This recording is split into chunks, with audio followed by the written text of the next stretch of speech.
أهلا وسهلا فيكم، معاكم فرح الحميدي. ودائما تيني أسئلة فرح شلون إحنا نقدر نصمم مساحات صغيرة خاصة غرف النوم.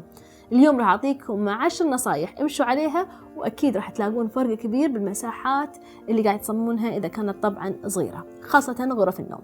أول نصيحة أقول لكم إياها، استخدموا ألوان فاتحة ونيوترال محايدة، يعني ألوان الأبيض، البيج، الرمادي الفاتح. إذا حابين تستخدمون ألوان ابتعدوا عن الألوان القامجة أو الصارخة، يعني مو أزرق فاقع، استخدموا أزرق سماوي، استخدموا باستيل جرين، اللون الأخضر يكون جدا فاتح، الوردي الفاتح. ابتعدوا عن كل الألوان الفاقعة والألوان القامجة.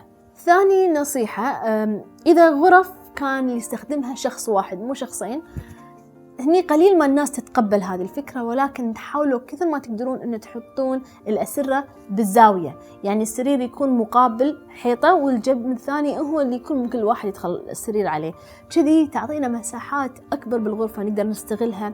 إذا كانوا غرف أطفال أو مراهقين عندهم مساحة يقدرون يقعدون عليها بالأرض، يشتغلون، يرسمون، يلعبون، يصير عندنا مساحة أكبر لتوزيع التسريحة كانت أو الديسك أو حتى قاعدة جانبية. السرير لما نحطه في نص الغرفة اللي دائما إحنا نشوفه، نص الغرفة وايد يأخذ مساحة. وترى مو غلط إذا أنا عندي سرير كوين هو فرد ونص أو مقاسه متر ونص إن نحطه على زاوية الغرفة، نشوفها وايد. وهذه بعض الأمثلة لغرف جميلة استخدموا السرير على زاوية واحدة مو نص الدار.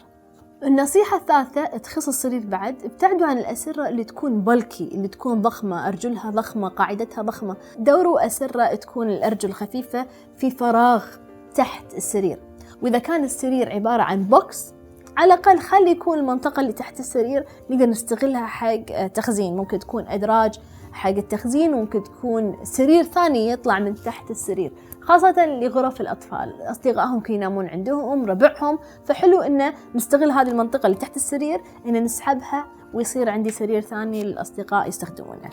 الطريقة الرابعة إن نحاول نبسط اختياراتنا بالغرفة، ما نزيد النقوش وايد، اكسسوارات وايد، تكون بسيطة، خطوط الغرفة بسيط، المينيماليستيك تكون ما فيها وايد أشياء، حوائط سادة، أثاث بسيط، خشبيات.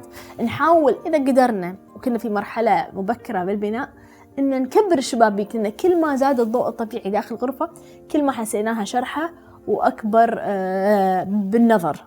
النصيحة الخامسة، كبروا الغرفة باستخدام المرايات. حاولوا تدورون زاوية بالغرفة تحطون فيها مراية كبيرة، ممكن تحطونها على الأرض، تسندونها على الطوفة، مراية على الحائط.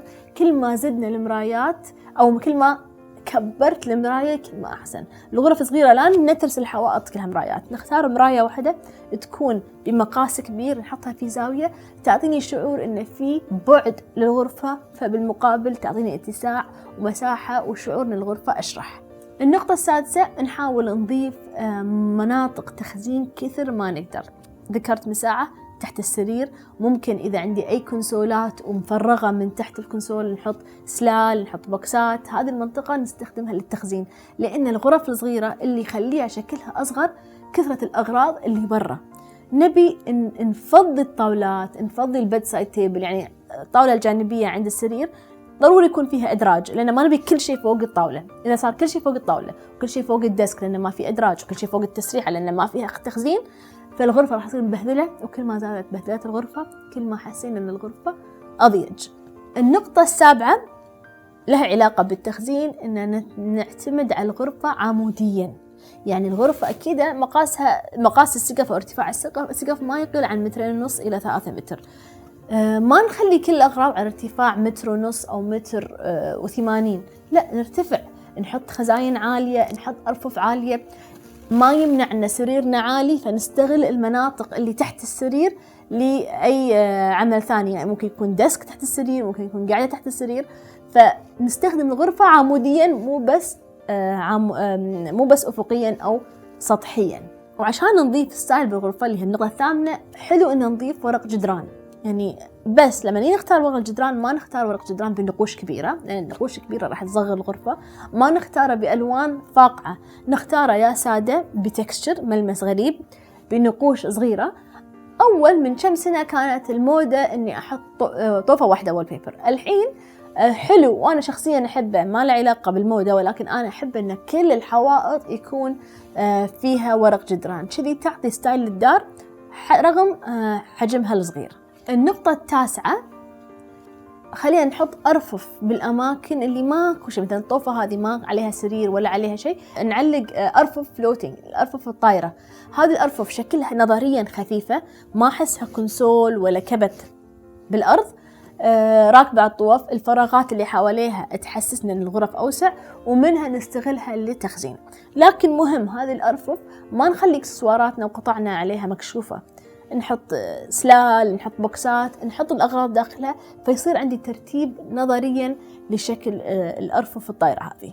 وآخر نقطة، إذا أمكن وإحنا في مناطق أو إحنا في مراحل مبكرة في تصميم الغرفة، إن إذا مثلا خلينا نفترض عندي كبتات وعندي فراغ صغير بين الكبت والطوفة، هذا الفراغ أبلش أستخدمه حق تخزين.